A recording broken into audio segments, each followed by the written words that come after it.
I can tell you this as a real estate investor who uses land trusts, the name you choose for your land trust is very important, probably more important than you think.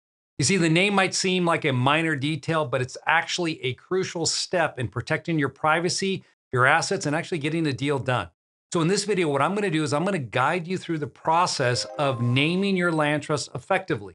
We'll discuss why the name matters, how to avoid common pitfalls, and strategies for selecting names that ensure your real estate investments remain private and secure. Because at the end of the day, you want to make sure that if someone's looking, they're not going to be able to associate you back to your property. So, whether you're setting up your land trust for the first time or you're looking to optimize your existing ones, these tips will help make sure that you're making the right choice. All right, let's get started. So a week ago, a client sent in a land trust that they prepared on their own for us to review. This is a platinum client of Anderson. So of course, there's no fee for us having to review their trust or their legal documents. So they sent this in and I took a look at the trust. It made it to my desk. And the first thing that I noticed there is that the trust name was of the property address that they planned to acquire. So I got on the phone with the client. I said, well, what's going on here? And then, of course, he said, well, I'm going to be making an offer on a piece of property. So I put together this land trust and I decided to name it after the property or use that in the trust name because I figured, hey, it's easy for me then to associate the property once I acquire it back to that trust. Now, what seems like a simple, straightforward process in naming a trust, and it might make sense from the standpoint of, hey, this makes it more convenient for me, could be a potential issue for you. And so what am I getting at? Well, when it comes to setting up your land trust and coming up with a name for your trust, the first thing I would recommend is do not use the property address. Okay, now I will tell you this. In some of my older videos, the videos I used to cut maybe 10, 15 years ago, before I started using land trusts like I do now in my investing, I used to recommend to use the property address because I would focus in on, hey, this makes it simple. You know which property is in that trust because the property address is tied to the trust. Well, the issue that I started running into and other people have as well is that when you make an offer, let's say I was going to buy a property at 732 Broadway. Okay. So I'm going to make an offer for 732 Broadway and I name my trust 732 Broadway. Trust. How do you think that's going to look to the seller or the seller's agent when you're making an offer in the name of a trust that also is the address for the property? Well, I can tell you from firsthand experience and those of dealing with clients that when you do that, they automatically assume something is fishy with that offer. And it creates a lot of problems and a lot of explanations that you don't need to be dealing with. So the first thing I like to tell people is that when you're buying property, if you want to buy in the name of a land trust, do not use the property address of the property you're making the offer in. Okay. The other thing about this reason you should not use the property address, let's say I already own a piece of property. Okay. So here's a house that I own. And again, let's just call it 732 Broadway. So I own this property on 732 Broadway and I decide, hey, I want to put that property into a land trust. So I'm going to establish the 732 Broadway Trust. Now, why is that a problem? Because if you looked at title, you would see that this property went into a trust that uses its address in the trust name. So, Clint hereby transfers property to the 732 Broadway Trust, which happens to be 732 Broadway. I think that somebody can make a logical conclusion there that you may be associated with that trust, that you set it up to take title to your property that you currently own. So there's another reason why I see a problem with using that address. It's not only making offers on properties, but it's also in using the address name in the trust name because it creates a potential perception that you set up the structure yourself. Because that is the simplest way to do it. And that is what most people would do when they're transferring title to their real estate into their land trust. Just use the property address. So I prefer not to use anything associated with that property. Although I know it's tempting because if you have multiple properties, it's easy for you then to say, all right, I know which property is in the 732 trust. I would not do that. Okay, so then what do we want to look at, okay, with naming our trust? We want to come up with I'm going to call it obscure names, meaning this. I don't want it to be associated with me. I don't want to be associated with the property. So one of the mistakes that you'll see with land trust oftentimes is that people will use names that could be attributed back to them. All right, some type of naming convention that you look through it and you see this consistency there. For example, Evergreen Trust 1, Evergreen Trust 2, Evergreen Trust 3. So when you do that, that's not obscure. I know right away if I look at Evergreen Trust 1, it's on title. I did a search for Evergreen Trust. If I find 7 other trusts with that same name, oh, well, then I'm just going to reverse it and say, all right, who transferred the property to Evergreen Trust 1? Okay, oh, that was Clint. All right, who did it to Evergreen Trust 2? Clint.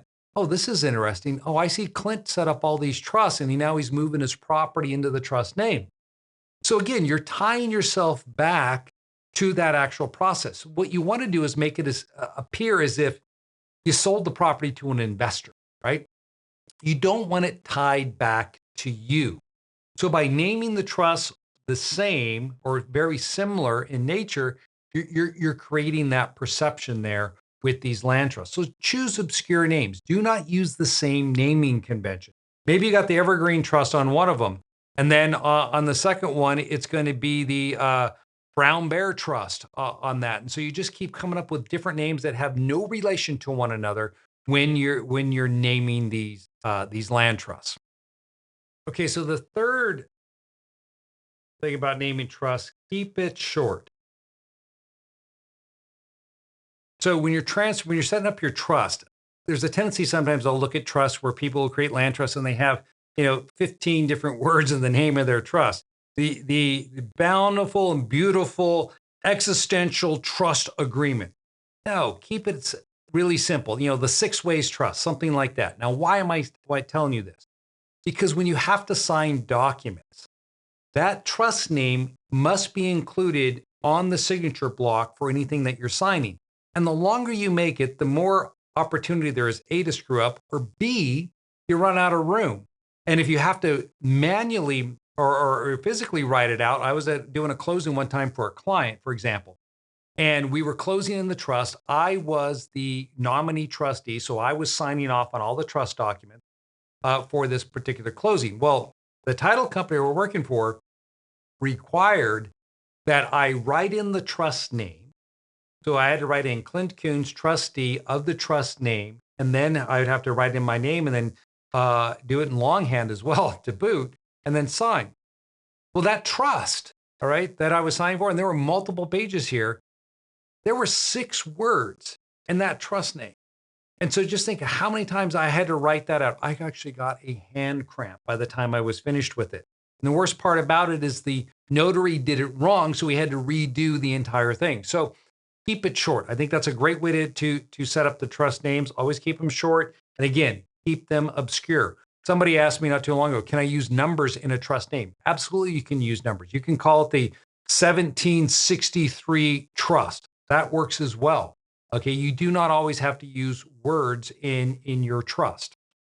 Okay, the last one that I want to look at, number 4 here, is where you place the trustee name. What do I mean by that?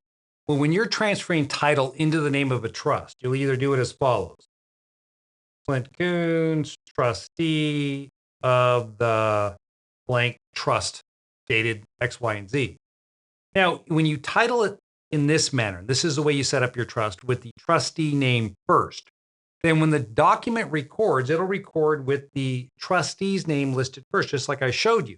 Now, why would you possibly want that, to have the trustee's name first?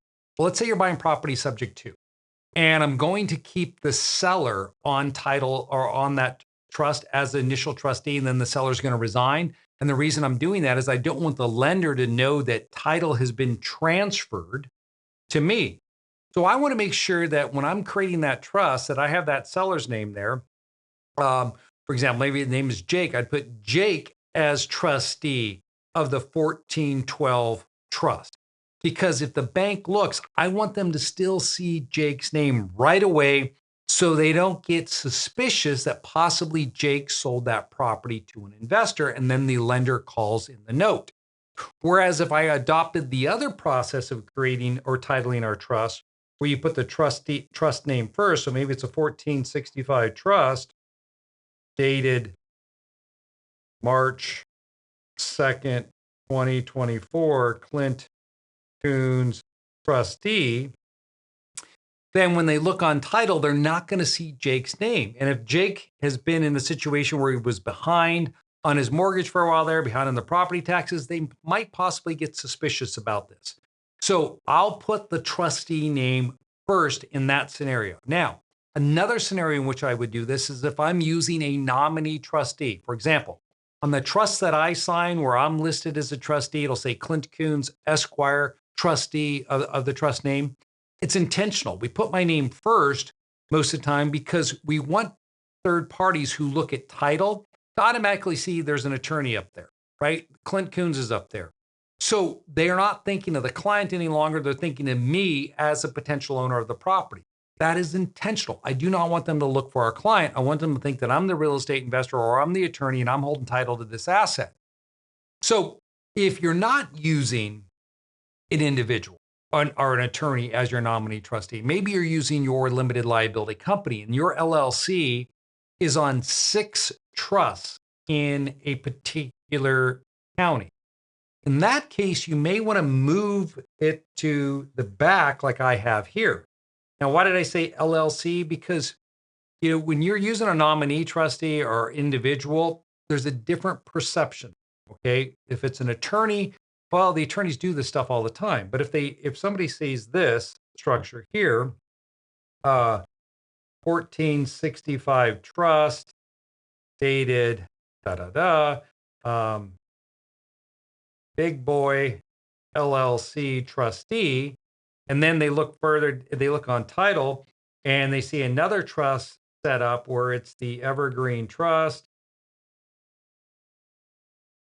Same thing, big boy LLC trustee, and so forth, and so forth, right? So the more big boys you see listed there, you may start to think, all right, so these are all tied together.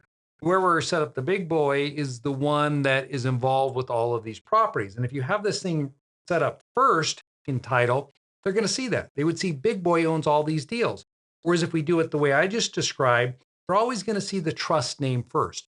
And depending on the county, many times what happens on certain counties, they'll record the document. It gets recorded at the county, but the county doesn't list everything out. They only list, the trust name and the date because they're limited on fields. So when you do a search and you look online, you don't see the trustee name. So again, this is more of obscuring the fact that there's multiple trusts with the same trustee. Again, I don't want people to try to draw conclusions based upon what they find online. And so I'm always looking for little tweaks on how I name things to keep people, guessing, because that's the whole purpose here. You're using a land trust primarily for anonymity, right? And there's also benefits of being able to transfer it without someone being alerted to the fact there's been a transfer of the property to an LLC and avoiding transfer taxes and so forth. Lots of uses there, but it's that anonymity aspect. So if you're going to set it up for that reason, then make sure you're choosing the right name and you're structuring appropriately to protect your asset. Hey, if you want to learn more about how to use a land trust, I have a 1-day tax and asset protection workshop that I'd like to invite you to. It's free for you to attend. I go through how to set up your land trust, how to maximize the use of a trust when it comes to real estate investing. And then we talk about taxation, how to reduce your taxes. As I stated, this event is free. And the best part about it is that I bring a team of attorneys and tax professionals with me that are working the Q&A, the entire event.